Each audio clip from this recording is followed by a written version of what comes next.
कक्षा 9th B के बच्चे ध्यान देंगे।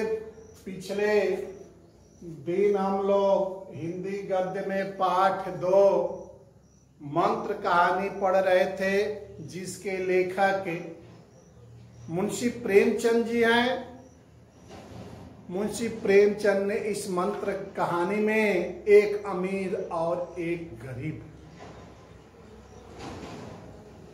के बारे में लिखे हैं कि एक गरीब व्यक्ति एक ऊंच व्यक्ति को झुका देता है।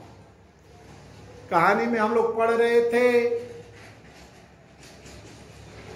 कि भगत है, भगत के कई लड़के मर चुके हैं, उनका 6वां लड़का बीमार पड़ गया है, वो गरीब है, घर में बूढ़ा हो गया है, उनकी पत्नी है, किसी तरह अपना जीविका चलाते हैं झोपड़ी में। लड़का बीमार पड़ने के बाद भगत ने उसको बचाने की बहुत कोशिश किया। अंत में कहीं रोग ठीक नहीं हुआ तो डॉक्टर चड्ढा के पास गया। डॉक्टर चड्ढा के दरवाजे पर कहाँ डोली लेकर गए, पीछे पीछे भगत जो है लाठी लेकर गया। भगत ने डॉक्टर चड्ढा से बहुत निवेदन किया कि मेरे लड़के को देख लीजिए, लेकिन डॉक्टर चड्ढा उस वक्त रोगियों को नहीं देखते थे। वो खेलने के लिए जा रहे थे। उन्होंने अपना सामान उठाया और गाड़ी में बैठकर, लेकिन भगत ने उनके पैरों को पकड़कर गिलगिलाता रहा, लेकिन भगत पर उनका कोई असर नहीं पड़ा। अंत में उनका लड़का जो है आते आते अपना प्राण त्याग दिया, असहाय हो गया। अपने पुत्र के वियोग में दोनों दंपत तड़पने लगे। उसके बाद डॉक्टर चड्ढा का एक लड़का और एक लड़की थे। लड़के का नाम कैलाश था। वो थोड़ा सर्प के जादू का खेल भी जानता था। उसका जन्मदिन मन रहा था। उत्सव में चारों तरफ रात्रि का समय था। कहीं मेहमान आए थे, कहीं कैलाश के दोस्त आए थे। कैलाश इधर से उधर आवा भगत में लगा हुआ था। उसी वक्त कैलाश के एक दोस्त मृणालिनी थी। वो कैलाश से बार बार सर्प का खेल देखने के लिए कहती है। कैलाश मना कर देता है। फिर भी बार बार आग्रह करने के बाद जो है कैलाश सर्प को दिखाने के लिए राजी हो जाता है। कैलाश अब दिखाने लगा। कैलाश हंसकर बोला, दांत तोड़ डालना मदारियों का काम है। जब मृणालिनी बोली कि सर्प का दांत जो है तोड़ दिया गया है, इसीलिए आप पकड़े हैं, तो कैलाश कहता है कि दांत तोड़ डालना तो ये मदारी लोग करते हैं जो गांव में खेल दिखाते हैं। किसी के दांत नहीं तोड़े गए हैं, किसी भी सर्प का दांत मैंने नहीं तोड़ा है। अगर कहिए आप लोग तो मैं इस सर्प का दांत दिखा दूं। कहकर उसने एक काले सांप को पकड़ लिया। कैलाश ने एक जहरीले काले सर्प को पकड़ लिया और बोला कि मेरे पास इससे बड़ा और कोई जहरीला सर्प नहीं है। अगर किसी को काट ले तो आदमी तुरंत जो है अपना प्राण त्याग देगा, लहर भी न आए। इसके काटे का मंत्र भी नहीं। अगर ये सर्प किसी आदमी को काट दे तो इसका मंत्र भी नहीं है। इसके दांत मैं दिखा दूं। तब उसकी दोस्त मृणालिनी ने उसका हाथ पकड़कर कहा नहीं नहीं कैलाश, ईश्वर के लिए उसे छोड़ दो, तुम्हारे पैरों में पड़ती हूं। इस पर दूसरे मित्र जो कैलाश के थे वे बोले कि मुझे तो विश्वास नहीं आता, लेकिन तुम कहते हो तो मान लूंगा। कैलाश सांप की गर्दन पकड़कर कहा, नहीं साहब, आप आंखों से देखकर मानिए, दांत तोड़कर बस में किया तो क्या किया, मैं अपने मंत्र से, अपने जड़ी से इसको बस में किया है। सांप बड़ा समझदार होता है, अगर उसे विश्वास हो जाए कि इस आदमी ने मुझे कोई हानि नहीं पहुंचाई है तो वह उसे हमेशा नहीं काटेगा, हरगिज नहीं काटेगा।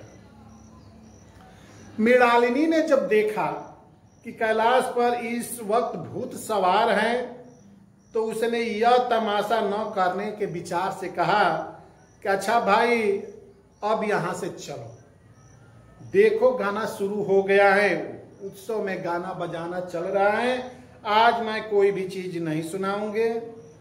यह कहते हुए उसने कैलाश का कंधा पकड़कर चलने का इशारा किया और कमरे से बाहर निकल गई। लेकिन कैलाश विरोधियों का शंका समाधान करने का दम लेना चाहता था कि नहीं, जब हमारे दोस्त हम पर आरोप लगा रहे हैं तो मैं सर्प का दांत जरूर दिखाऊंगा। उसने सांप की गर्दन पकड़कर जोर से दबाई और इतनी जोर से दबाई कि सर्प का मुंह जो है लाल होने लगा, क्रोधित होने लगा। देख सारी नसें तन गई। सांप ने अब तक उसके हाथों ऐसा व्यवहार कभी नहीं देखा था जो कैलाश उस समय किया। उसकी समझ में ना आता कि वह मुझसे क्या करना चाहते हैं। सर्प ये नहीं समझ पाया कि मारना चाहते हैं कि क्या करना चाहते हैं। शायद भ्रम हुआ कि मुझे मारना चाहते हैं, तो इसलिए वह सर्प जो है अपनी रक्षा के लिए अब तत्पर हो गया। कैलाश ने उसकी गर्दन खूब दबाकर मुंह खोल दी और उसके जहरीले दांत अब दिखाने लगे। जिन सज्जनों को शक हो आकर देख ले, आया विश्वास या अब भी कुछ शक है, मित्रों ने आकर उसके दांत देखे और चकित हो गए। प्रत्यक्ष प्रमाण के सामने संदेह की स्थापना कहां। मित्रों का शंका निवारण करके कैलाश ने सांप की गर्दन ढीली कर दी और उसे जमीन पर रखना चाहा कि वह काला गेहुअन क्रोधित हो उठा। गर्दन नरम पड़ते ही सिर उठाकर कैलाश की उंगली में जोर से काट दिया। कैलाश की अंगुली से खून बहने लगा। उन्होंने अंगुली दबाई, घर के तरफ दौड़ा। मेज की दराज में एक जड़ी रखी थी जिसे पीसकर लगाने से घातक विष भी ठीक हो जाता था, भाग जाता था, रफू हो जाता था। मित्रों में अब हलचल इस बात को देखकर बढ़ गई। बाहर महफिल में खबर फैल गई। अब डॉक्टर साहब घबरा कर दौड़े। फौरन अंगुली की जड़ कसकर बांधी गई, जड़ी पीसने के लिए दी गई। डॉक्टर साहब ने कायल न थे, वह उंगली का डसा भाग नस्तर से काट देना चाहते थे, लेकिन कैलाश को जड़ी पर विश्वास था। मृणालिनी पियानो पर बैठी हुई थी। यह खबर सुनते ही दौड़ी और कैलाश की उंगली से टपकते हुए खून की रुमाल से पोंछने लगी, जड़ी पीसने लगी। पर उसी 1 मिनट में कैलाश की आंखों झपकने लगी, ओठों पर पीलापन आने लगा, यहां तक कि वह खड़ा न रह सका, फर्श पर बैठ गया। सारे मेहमान कमरे में जमा हो गए। कोई कुछ किसी से कुछ कहता नहीं। इतने में जड़ी पीसकर आ गई। मृणालिनी ने अंगुली पर लेप लगाई। 1 मिनट और बीता। कैलाश की आंखें बंद हो गई। वह लेट गया, हाथ से पंखा झलने का इशारा किया, डुलाने के लिए कहा। अब मां ने दौड़कर उसका सिर गोद में रख लिया और बिजली की टेबल फैन लगा दी। डॉक्टर साहब ने झुक कर पूछा, कैलाश आपकी तबीयत कैसी है? कैलाश ने धीमी आवाज में कहा कि मगर कुछ बोल ना सका। मृणालिनी ने कर्ण स्वर में कहा, क्या जड़ी कुछ असर न करेगी? डॉक्टर साहब ने सिर पकड़कर कहा, क्या बताऊं, मैं इनकी बातों में आ गया अब तो नस्तर से भी कुछ फायदा नहीं होगा। अब कुछ समय तक तो यही हाल चलता रहा। कैलाश की दशा हर समय बिगड़ती जा रही थी, यहाँ तक कि अब उसकी आंखें पथरा गई, हाथ पांव ठंडे हो गए। अब सारे मृत्यु के लक्षण दिखाई देने लगे। मृणालिनी एक और सिर पीटने लगी। डॉक्टर चड्ढा को मित्रों ने पकड़ लिया, नहीं तो वो नस्तर अपनी गर्दन में ही मार लेते। पुत्र वियोग में तड़प रहे थे। एक महाशय बोले कि कोई मंत्र झाड़ने वाला मिले तो संभाल, अभी कैलाश का जान बच जाए। एक मुसलमान सज्जन ने इसका समर्थन किया। अरे साहब, कब्र में पड़ी हुई लाशें जिंदा हो गई है, ऐसे ऐसे वाकमाल झाड़ने वाले पड़े हुए हैं। तो डॉक्टर चड्ढा बोले कि मेरी अक्ल पर पत्थर पड़ गया है, मेरी बुद्धि काम नहीं कर रही है, किसकी बातों में मैं आ गया। नस्तर लगा देता तो यह नौबत क्यों आती। बार बार समझाता रहा कि बेटा सांप न पालो, मगर सुना नहीं। एक महाशय का किसी झाड़ने वाले से परिचय था। वह दौड़कर उसे बुला लाए, मगर कैलाश की सूरत देखकर उसे मंत्र चलने की हिम्मत नहीं पड़ी। अब क्या हो, सब लोग सोचने लगे, अरे मूर्ख, यह क्यों नहीं कहता कि कुछ न होता था, हो चुका, जो कुछ होना था वह कहाँ हुआ। माँ बाप ने बेटे का सेहरा कहाँ देखा, उसका शादी विवाह अभी नहीं हुआ था। मृणालिनी का कामना तरु क्या पल्लव और पुष्प से रंजित हो उठा। मन के वह स्वर्ण स्वप्न जिसमें जीवन आनंद का स्रोत बना हुआ था मृणालिनी के अंदर, क्या पूरे हो गए। जीवन के नित्यमय तारिका मंडित सागर में आमोद की बहार लूटने हुए क्या उसकी नौका जलमग्न नहीं हो गई। वहीं हरा भरा मैदान था, वहीं सुनहरी चांदनी एक निस्तब्ध संगीत की भांत प्रकृति पर छाई हुई थी। चारों तरफ सन्नाटा, दुख का माहौल बना हुआ था। शहर से कई मील दूर एक छोटे से घर में एक बूढ़ा और एक बुढ़िया के सामने बैठे जाड़े की रात काट रहे थे। उसी बुढ़े का नाम भगत था, जिसका लड़का मर गया था, और डॉक्टर चड्ढा ने उनकी बात को, उनके लड़के को नहीं देखे। बूढ़ा नारियल पीता था और बीच बीच में खांसता था। बुढ़िया दोनों घुटनियों के सिर डाले आग की ओर आग रही थी। एक मिट्टी के तेल की कूपी ताक पर जल रही थी। घर में न चरपाई थी और न बिछौना। दोनों असहाय थे, गरीब थे, लाचार थे। उनके कई पुत्र मर चुके थे। अंतिम पुत्र था, वह भी चला गया। मौत द्वार पर खड़ी थी, रोने या हंसने की फुर्सत नहीं। बुढ़िया ने पूछा, कल के लिए सम तो हैं, नहीं काम क्या करोगे, हम लोग कहाँ से रस्सी बनाएंगे, बाजार में बेचकर अपना जीविका चलाएंगे। जाकर झाड़ू साहब से 10 सेर सन उधार लाओ, जिससे हम लोगों की आगे की जीवना चल जाए। इतने में एक आदमी ने द्वार पर आवाज दी कि भगत भगत क्यों सो रहे हो, जरा किवाड़ खोलो। भगत ने उठकर किवाड़ खोल दिए। एक आदमी ने अंदर कहा, कुछ सुना, डॉक्टर चड्ढा बाबू के सांप ने काट दिया। भगत ने चौंकर कहा, डॉक्टर चड्ढा के लड़के को?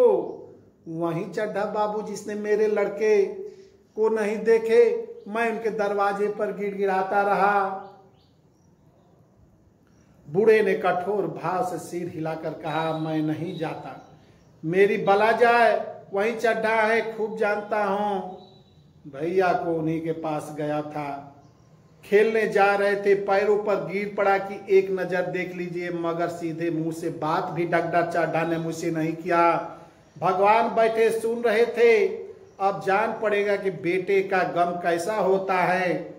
कई लड़के हैं? नहीं जी, यही तो एक लड़का था। सुना है, सबने जवाब दे दिया है। भगवान बड़ा करसाज है। उस वक्त मेरी आंखों में आंसू निकल रहे हैं। भगत कह रहा है कि जब डॉक्टर चड्ढा के पास अपने पुत्र को लेकर गया था तो मेरे आंखों से दुख के आंसू निकल रहे थे, लेकिन उन्हें तनिक भी दया नहीं आई। उनके द्वार पर होता तो भी बात न पूछता। तो न जाओगे, हमने जो सुना था सो कह दिया। अच्छा किया, अच्छा किया। कलेजा ठंडा हो गया, आंखें ठंडी हो गई, लड़का भी ठंडा हो गया होगा। जाओ, आज चैन की नींद सोऊंगा।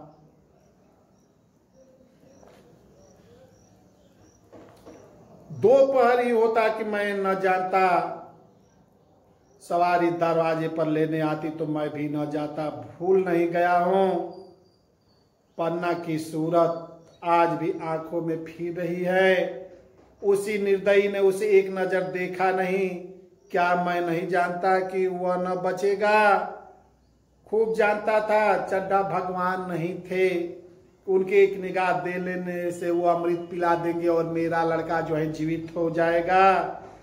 क्यों साहब कहिए, क्या रंग है दुनिया, बुरा कहेगी, कहे कोई परवाह नहीं है उसके बारे में। छोटे आदमी में तो सब अवगुण ही होते हैं, सब ऐब ही होते हैं।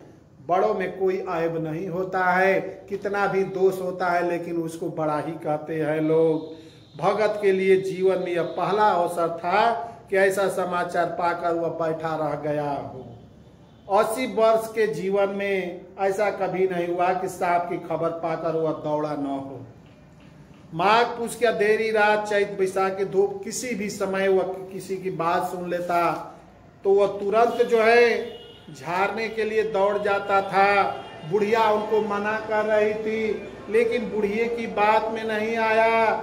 वह अपनी लाठी लेकर रात्रि में चल दिया और जाकर उस डॉक्टर चड्ढा के लड़के को देखा।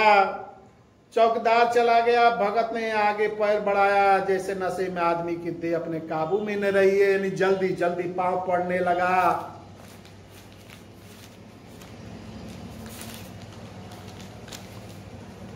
भगत लाठी खटखटाता करता चला जाता, चेतना रोकती पर उपचेतना ठेलती। सेवक स्वामी हावी था।